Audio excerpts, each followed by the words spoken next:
Today we will discuss inverse trigonometric functions. We've already talked a little bit about sine inverse, cosine inverse, tangent inverse. Now we're going to look at some things like cosecant inverse, cotangent inverse, all the reciprocals, secant inverse, and maybe some combined of everything. All right. So the first thing we'll do is we'll look at some combined ones that we already know. All right. When you first look at this and you see tangent inverse of 3/4, you should notice that 3/4 is kind of an odd number. We haven't seen something like that yet.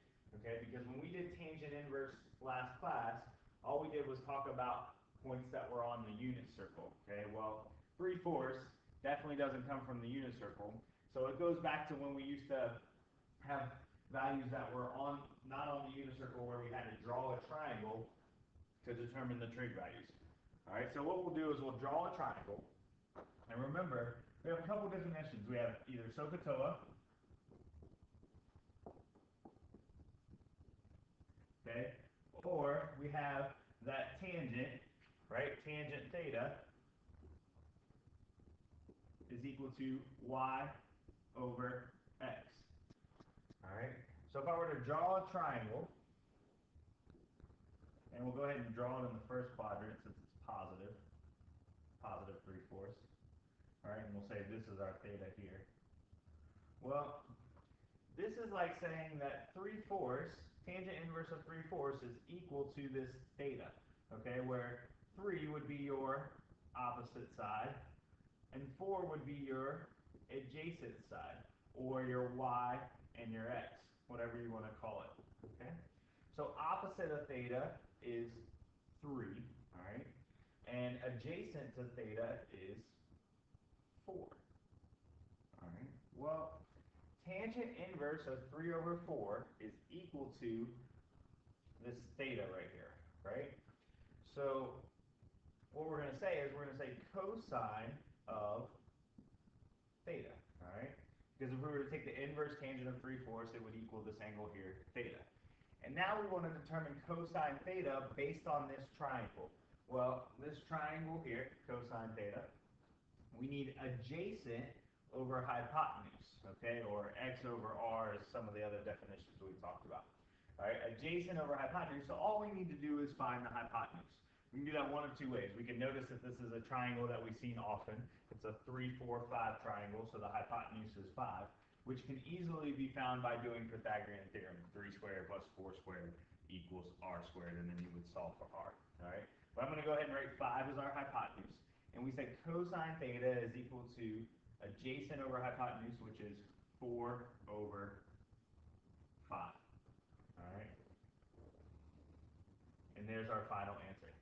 So whenever you see something like this, you just need to draw the triangle, determine the legs of the triangle based on what trig function you have. So in this one, we had tangent inverse, so we based the legs of opposite, adjacent. All right, and then you'll find the remaining trig function.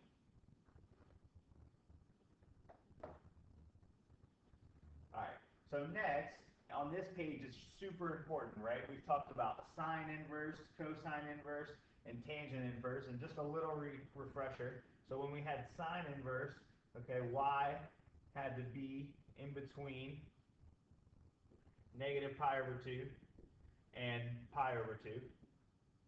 All right, cosine inverse, these are all ones that we've covered so far.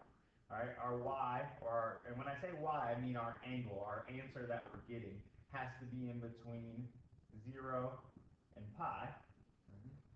And then for tangent inverse, we said that our angle, or our y value, had to be in between negative pi over 2 and pi over 2. Okay, but this time I don't put equal bars underneath my inequality symbols, because remember, that's where the vertical asymptotes of tangent are, so those values are undefined. And now in your yellow box up here, you'll see that it's summarized. So y is between 0 and pi. For secant, which you'll notice, that's the same thing as cosine inverse, right? It's its reciprocal. You can remember it that way. All right, but y cannot equal pi over 2. All right, so these two things are really important. Cosecant inverse, this is what our angle has to be in between. All right, and this time y can equal 0. And those y can't equal values, again, are coming from the vertical asymptotes of the parent graphs. okay? But what I need you to do is just memorize, or memorize, that's a word. All right, what I need you to do is remember all of these ranges. All right, cotangent inverse has to be in between 0 and pi. All right, and again, this is exclusive, meaning that it doesn't include 0 and pi.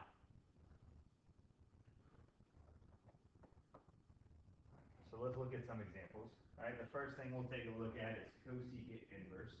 All right, we saw on the last page that cosecant inverse has to be in between negative pi over 2 and pi over 2, and it cannot be 0.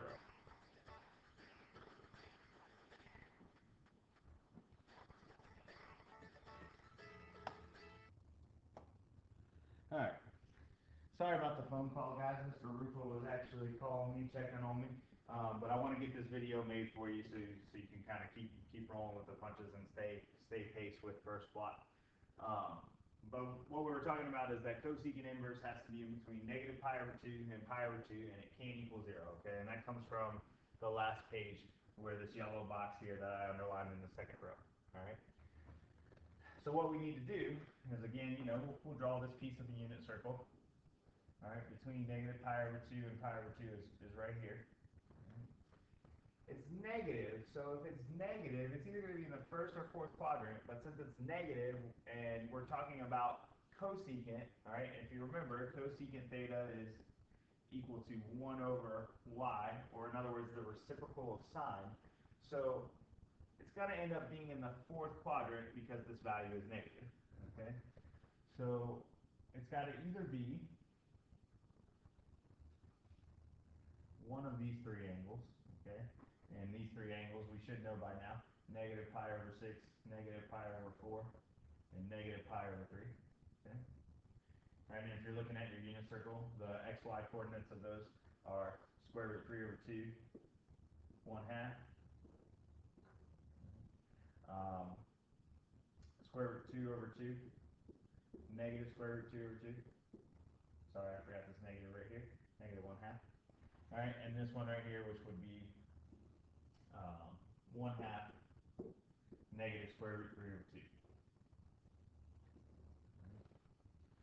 One thing I want to mention, there is a typo on this slide. So you want to cross out this 2 in the cosecant inverse and make it a 3. Well, if cosecant theta is 1 over y, or in other words, the reciprocal of y, hopefully when you're looking at these three angles, right, and you're looking at the y values, this one not going to be the one you need because it doesn't have a square root 3 in it. All right, the second one doesn't have a square root 3 in it. The third one does, so hopefully that one works. We'll go ahead and check it just to make sure. All right, and what I mean by check it is we'll take the reciprocal of that number, 2 over root 3, okay, and it's negative. And then if we were to rationalize this thing, we would get negative 2 root 3 over 3, which is what we were looking for. All right, so we know that's our angle. So the angle to this one is negative pi over 3. So again, when you're doing these inverse trig functions, you have to find the angle that corresponds to the point.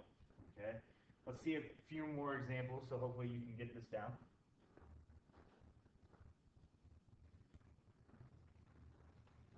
Let's look at cotangent inverse of 1. Okay? Well, if you look back at that yellow box, cotangent has to be in between 0 and pi. Okay? And remember, our original definition of cotangent theta is x over y. Okay? Well, if we have a positive 1, it's going to be in the first quadrant or the second quadrant. Let's go with the first quadrant, okay? If it's positive, it's going to be in the first quadrant, right? And the angle we're looking for, remember it could be one of these three, right? Either pi over 6, pi over 4, pi over 3. Well, at pi over 4, the coordinate is square root 2 over 2, square root 2 over 2. And if we were to do the x over y there, square root 2 over 2 over square root 2 over 2, that would equal 1, all right, which is what we're looking for. So the angle would be pi over 4. Now, look at one other one. So if we were to do secant inverse of 2,